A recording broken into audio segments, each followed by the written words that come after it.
We are here to make a slip knot. So what do we need for that? The yarn and of course our fingers. So let's get started with it. I'm taking the yarn and eyeballing around 10 to 12 inches, and I'm grabbing this yarn and pulling it to the other side like this, making a loop over here, and I'm going to use these two fingers to go through this loop, and I'm going to grab this tail end of the yarn with my right hand. Let me show it again. So I'm going to take this yarn, eyeball it around 10 to 12 inches over here, grab this yarn and pull it to the other side.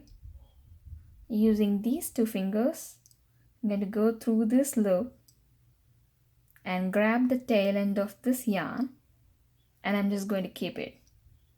Now what I'm going to do is, using my left hand, I'm going to take the other piece, that is the yarn attached to my yarn ball, and I'm going to slowly pull it.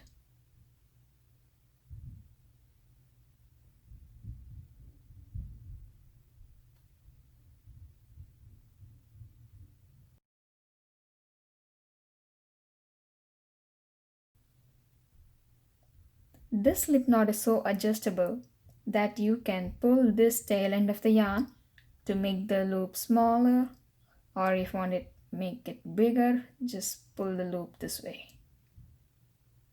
This is so adjustable so that you can adjust it according to your needle. So here is your slip knot.